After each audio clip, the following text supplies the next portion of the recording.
के special edition में आपके साथ मैं अदिति त्यागी और ताल ठोक के स्पेशल एडिशन के डिबेट को अगर एक लाइन में मैं आपसे कहूं तो वो ये होगी कि तिरंगा नहीं उठाएंगे लेकिन सुरक्षा सुरक्षा चिल्लाएंगे। अब ऐसा क्यों? ऐसा इसलिए क्योंकि जब पीडीपी के नेता पर हमला हुआ तो महबूबा मुफ्ती ने पूरे सिस्टम पर ही सवाल उठा दिए, लेकिन जब दूसरे दलों के नेताओं पर आतंकी हमले हो रहे थे, जब वो मारे जा रहे थे, तब यही महबूबा मुफ्ती कहती थी कि 370 हटाने पर यही होगा, युवा बंदूक उठाएंगे। जी न्यूज किसी भी है कि हिंसा का समर्थन नहीं करता, लेकिन इस हिंसा पर होने वाली राजनीति का सख्त विरोध हम जरूर करते हैं। इस चर्चा पर आगे बढ़े उससे पहले आपको जम्मू कश्मीर के पुंछ से आया एक वीडियो देखना बहुत जरूरी इस वक्त आपके स्क्रीन पर है। सेना का आतंक के खिलाफ अभियान जारी है। आपको यह भी बता दें, सेना ने कल 2 और आतंकियों का सफाया कर दिया था। मैं चाहूंगी कि आप इन तस्वीरों को बहुत ध्यान से देखें।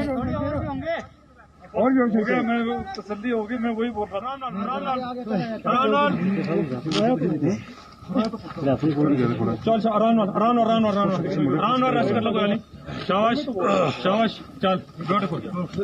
तो देखिए, आपको यहाँ पर स्पष्ट करते हुए तस्वीरें कल की हैं और ये ऑपरेशन खत्म हो चुका है। 2 आतंकियों का सफाया कर दिया गया, एक आतंकी को गिरफ्तार कर लिया गया और ये तस्वीरें अपने आप में बहुत कुछ बताने के लिए कि सिक्योरिटी के लिहाज से इनके रोल की सराहना होनी चाहिए, इनके काम की सराहना होनी चाहिए और उनकी तकलीफें और उनका दर्द भी हमें समझने की जरूरत है। और आज उन्हीं सुरक्षा बलों की मांग महबूबा मुफ्ती कर रही हैं जिन पर कल तक सवाल खड़े करती थी। ताजों के स्पेशल एडिशन में जल्दी से आपको सवाल बता देती हूँ। जान पर आई तो सुरक्षा याद आई, तिरंगा नहीं उठाएंगे, सुरक्षा सुरक्षा जरूर चिल्लाएंगे। सुरक्षा की गुहार तो लगाई, लेकिन आतंक पर प्रहार की बात कब करेंगी महबूबा मुफ्ती? कई खास मेहमान हमारे साथ हैं। पीडीपी का पक्ष रखने के लिए हरबख्श सिंह हमारे साथ हैं, हमारे साथ कश्मीरी एक्टिविस्ट इफ्तिकार मिसगर हैं, बीजेपी का पक्ष रखने के लिए हमारे साथ आरपी सिंह हैं और साथ ही मेजर जनरल AK सिवाच हमारे साथ हैं, डिफेंस एक्सपर्ट है। लेकिन मेरा पहला सवाल हरबख्श सिंह आपसे है और सवाल मेरा यही है, झंडा नहीं उठाना चाहते लेकिन सुरक्षा चाहिए।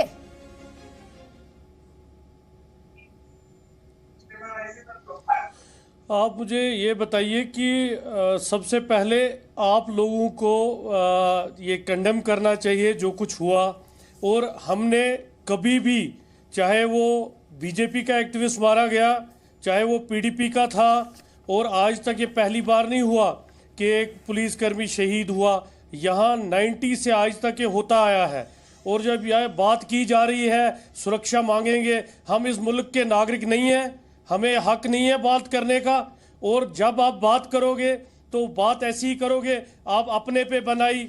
यहाँ जब सत्यपाल मलिक गवर्नर बने, सत्यपाल मलिक साहब, तो उन्होंने उस वक्त एक बात कही कि इन मिलिटेंटों को, पॉलिटिशियनों को मारना चाहिए। तो आप लोग वही बात कर रहे हो, आज भी रिपीट कर रहे हो। आप ये नहीं बात कर रहे हो कि एक पुलिस वाला शहीद हुआ आज, उसकी बात नहीं हो रही है। सियासत हम नहीं कर रहे हैं, सियासत वहां से शुरू हो रही है। हम कह रहे हैं जो आप कह रहे थे, 370 खत्म हो जाएगा, यहाँ मिलिटेंसी खत्म हो जाएगी, यहाँ मिलिटेंसी नहीं रहेगी। हमने कब सपोर्ट किया मिलिटेंसी का? हमने कब किसी किलिंग को जस्टिफाई किया? हमने किस वक्त बोला कि पॉलिटिकल एक्टिविस्ट मारा गया और हमने उसको कंडेम नहीं किया? ये पॉलिटिकल एक्टिविस्ट जिस मर्जी पार्टी के हूँ, ये पुलिस वाले जहां मर्जी के हूँ, ये आर्मी वाले जहां मर्जी के हूँ, ये हमारे मुल्क के लोग हैं और इनकी शहादत जो है, इस पे हर किसी को दुख करना चाहिए और हर आदमी को कंडेम करना चाहिए। हरबख्श सिंह जी, देखिए, मैंने आपको एक बार भी इंटरप्ट नहीं किया, लेकिन मुझे लगता है या तो आपने सुना नहीं या आपने सुनकर अनसुना कर दिया।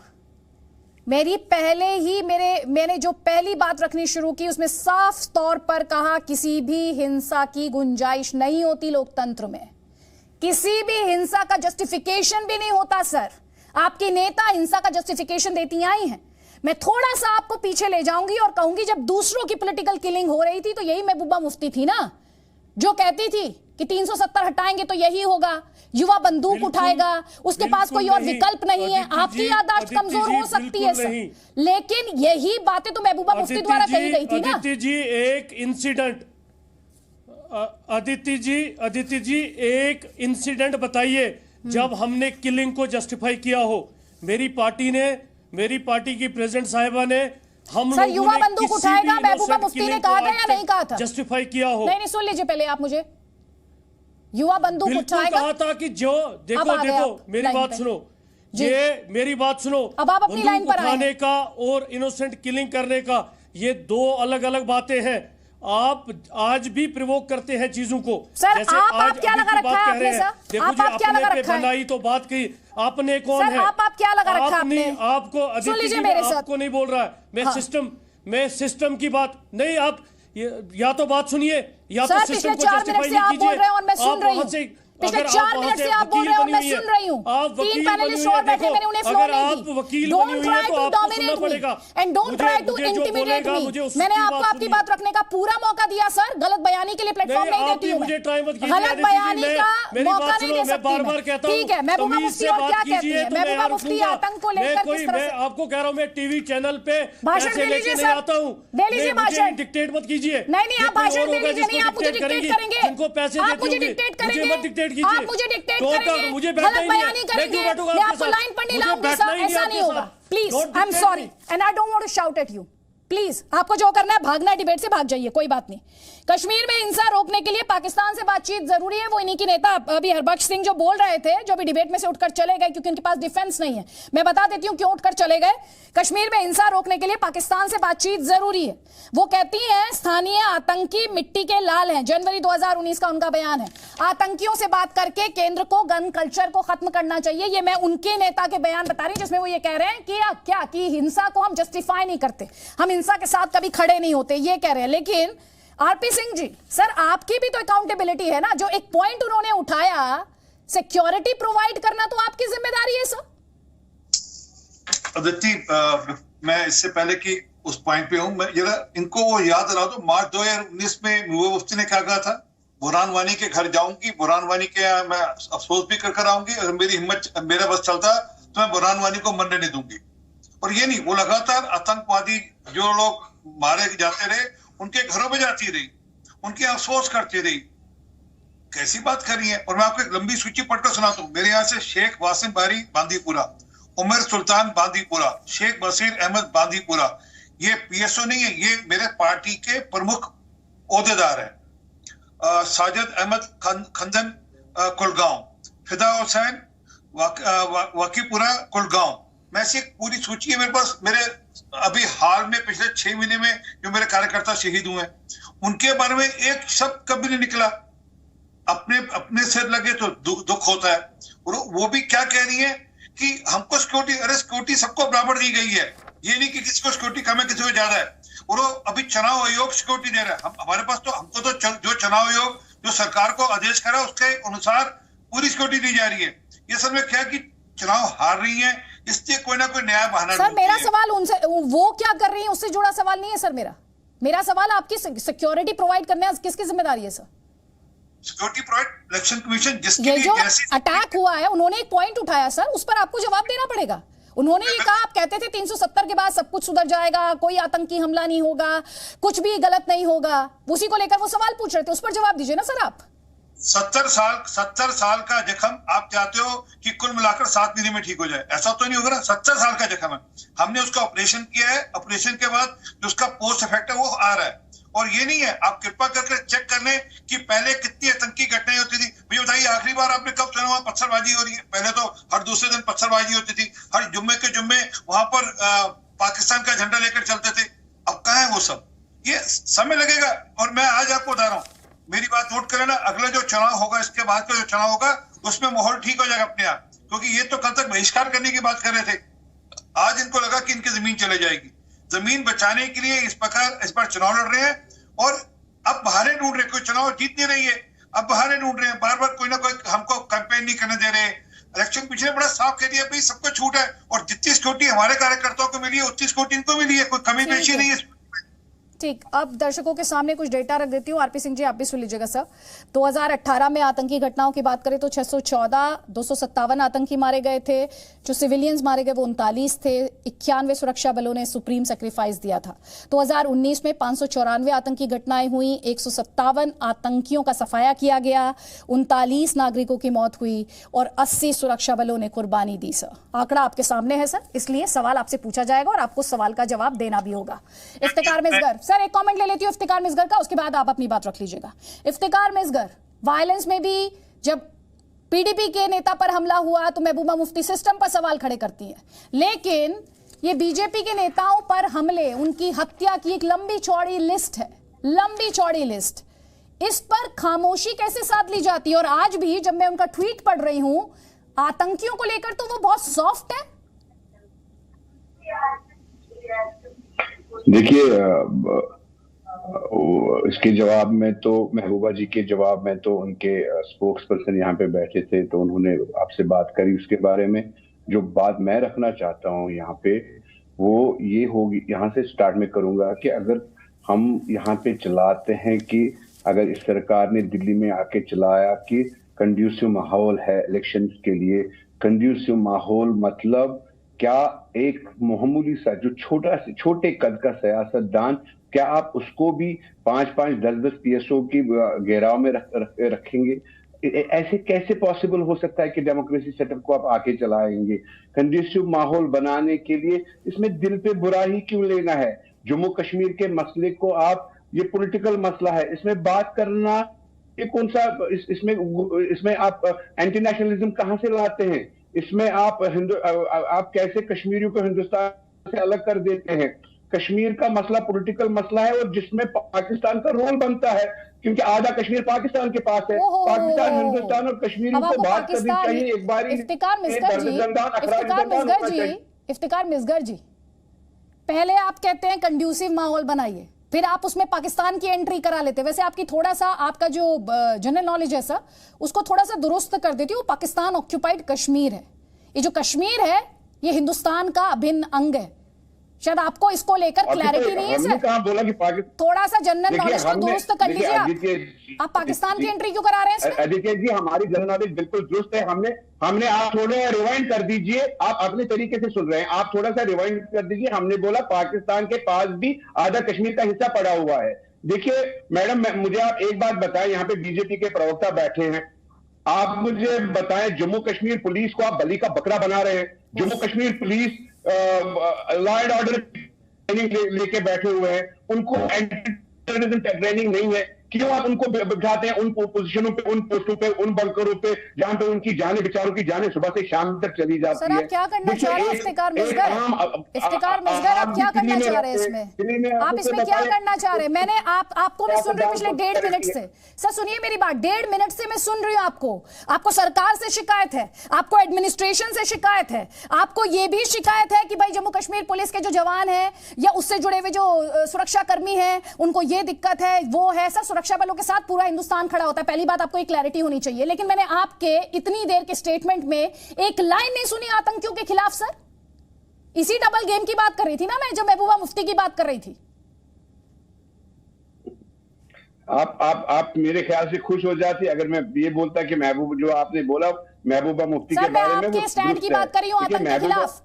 आप मेरे मुंह में वर्ड्स मत छूसिएगा। हो सकती है, लेकिन हमारी राय जो है, हम यहाँ पे एक एनालिसिस करके आते हैं कि कश्मीर में किस हिसाब से आप चलना चाहिए। कश्मीर में नुकसान हो रहा है, जानी नुकसान हो रहा है। द वर्स्ट थिंग इज यहाँ पे जानी नुकसान हो रहा है, किस साइड से हो रहा है, कैसे हो रहा है, उसके लिए दिल्ली को समझना चाहिए। क्या जरूरत था अभी इलेक्शन करने का? 370 साल बराबर, अभी इंटरनेट वापस नहीं आया। आपको ये भी पता है, सरकार को ये भी पता है कि हालात खराब है, तभी तो इंटरनेट बंद है। और कोई रीजन हो सकता है इंटरनेट बंद करने के लिए? अगर इंटरनेट खुला नहीं तो इलेक्शन करने की क्या जरूरत है? आप कितने पंचों को आप सिक्योरिटी प्रोवाइड नहीं कर सकते हैं? ये लोगों की जान को खतरे में डालना, इन पुलिस वालों को बेचारों को जिनकी उतनी आधुनिक टेक्नोलॉजी में ट्रेनिंग नहीं दी गई है जैसे एनर्जी को होती है या रैपिड एक्शन फोर्सेस को होती है, इनको उतनी ट्रेनिंग भी नहीं होती है। इनकी जान जोखिम में डाली जाती है। ये जो बातें कर रहे हैं आप इफ्तिकार मिसगर, एक तो ये ऐतिहासिक इलेक्शंस को ये इंटरनेट की बहाली से जोड़कर देख रहे हैं। लोकतांत्रिक प्रक्रियाएं और इंटरनेट की बहाली, दोनों को इनकी नजर में दोनों एक ही बराबर आते हैं एक स्केल पर। दूसरा जरा इन्हें बताइए ये जो नैरेटिव ये या जो अपनी लाइन ऑफ आर्ग्यूमेंट है इनकी, वो कितनी फ्लॉड है इस वक्त? देखो आदित्य, इसमें कोई शक सवाल नहीं, पूरा जम्मू एंड कश्मीर भारत का हिस्सा है और कुछ हिस्सा पाकिस्तान ने जबरदस्ती 1947 में इलीगली ऑक्यूपाई किया है पाकिस्तान ऑक्यूपाइड कश्मीर और गिलगित बाल्टिस्तान, और सक्साम वैली था वो उसने चीन को दे दिया। इसमें कोई शक और सवाल नहीं, ये इलाका हमारा है, हमारे पास आना चाहिए। और देखो 1994 के अंदर इनके अंदर हमारी जो असेंबली है कश्मीर की, उसके अंदर इनकी सीटें भी मुकर्रर हैं, और इसमें कोई शक नहीं कि जो अभी इलेक्शन हो रहे हैं डिस्ट्रिक्ट डेवलपमेंट काउंसिल के, ये एक प्रकार से गेम चेंजर है। और ये सच्चाई है कि सारी जो नेशनलिस्ट पार्टी है, पीडीपी भी, नेशनल कॉन्फ्रेंस भी, वो गुपकर अलायंस के मिलकर इलेक्शन लड़ रही है, और ये डेमोक्रेसी को दिखाता बहुत अच्छी बात है, क्योंकि डेमोक्रेसी तभी अच्छी मानी जाती है जब हर कोई इलेक्शन लड़े। और सिक्योरिटी की जहां तक बात है, ये एक डायनेमिक प्रोसेस है और इसके अनुसार देखना चाहिए। अगर किसी को सिक्योरिटी की ज्यादा जरूरत लगती है तो मुझे लगता है पूरा एडमिनिस्ट्रेशन उसका ध्यान देगा, मगर आपको यह ध्यान देना पड़ेगा कि आज पाकिस्तान बुखलाया हुआ है। पाकिस्तान डेमोक्रेटिक मूवमेंट जिस प्रकार से सक्सेस हो रही है, इमरान खान की गद्दी जाने वाली है, वो कहीं ना कहीं भारत में कुछ ऐसा करना चाहता है जिससे कि सबका ध्यान बढ़ जाए। तो ये जो छोटे मोटे ये सिक्योरिटी के फायरिंग वगैरह करता है, ये उसी लाइन में है।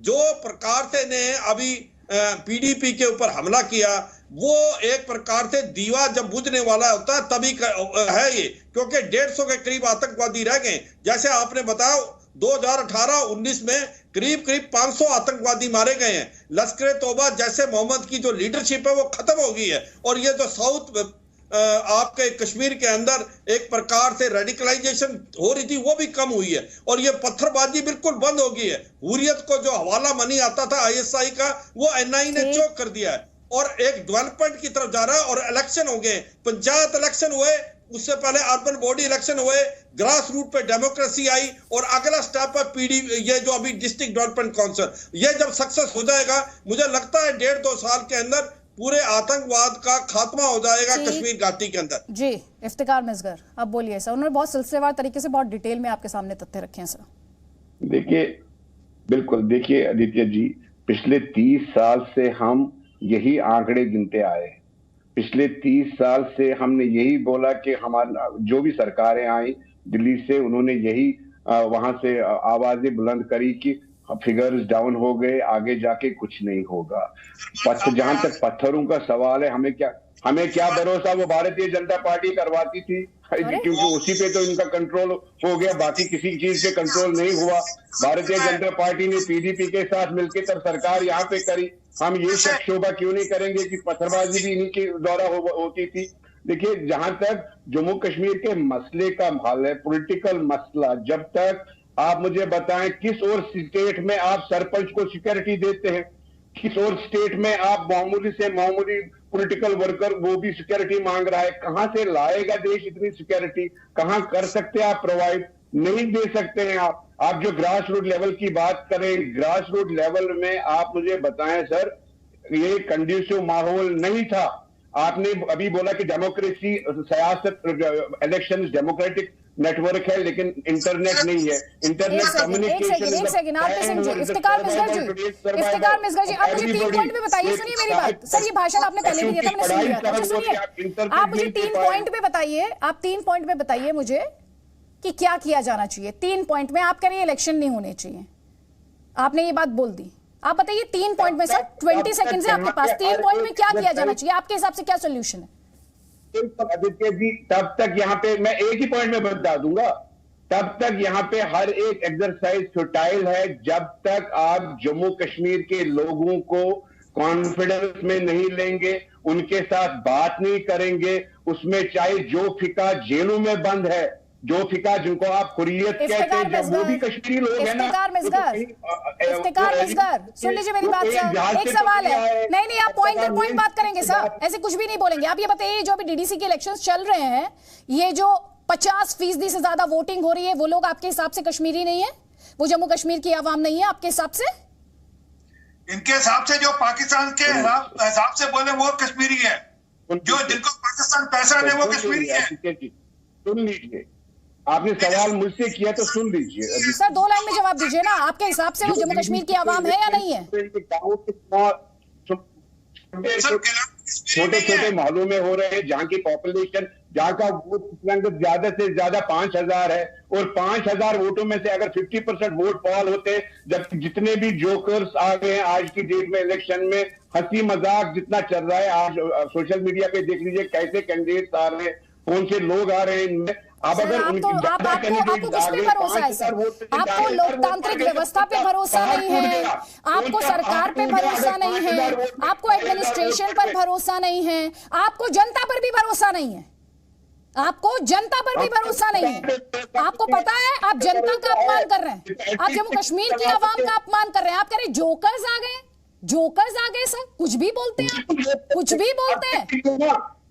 आरपी सिंह जी, जो योगी आदित्यनाथ तो अनंतनाग बोलेगा, योगी आदित्यनाथ पर पहुंच गए। एक पॉइंट पर तो रहिए, आप तो गोल पोस्ट ही शिफ्ट करते रहते हैं। RP Singh please don't change goal post every second please ji, thank you. Aditi, पहली बात तो जो पाकिस्तान के पास है, पाकिस्तान ऑक्युपाइड जम्मू एंड कश्मीर है, वो कश्मीर भी नहीं, पाकिस्तान ऑक्युपाइड जम्मू कश्मीर का हिस्सा है वो, पहली बात। दूसरी बात, ये जो बार बार कह रहे हैं कि वहां पे बातचीत करनी चाहिए, बातचीत करनी चाहिए, ये बातचीत ही हो रही है, ये बातचीत का सिलसिला है। जो पंच सरपंच का चुनाव हुआ जिसमें 30 पंच सरपंच जीत कर है, ये बातचीत का सिलसिला है।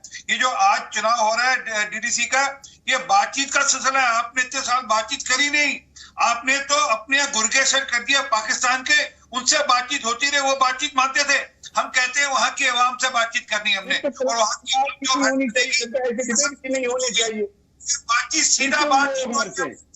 हमने गुर्गे हटा दिए बीच में से, आज पाकिस्तान के गुर्गे नहीं है वहां पर, आज गिलानी नहीं है वहां, यासीन मलिक नहीं है वहां पर, आज बिट्टा कारक नहीं है वहां पर। समझे बात को? हम जिन्होंने बातचीत के नाम पर, जिन्होंने पाकिस्तान के गुर्गों ने लाखों करोड़ों रुपया कमाया और यहाँ पर लोगों के हाथ में पत्थर दिए, नशे का व्यापार किया, वो उनसे बातचीत नहीं करेंगे बिल्कुल भी। मैं आज बड़ा स्पष्ट कह रहा हूँ।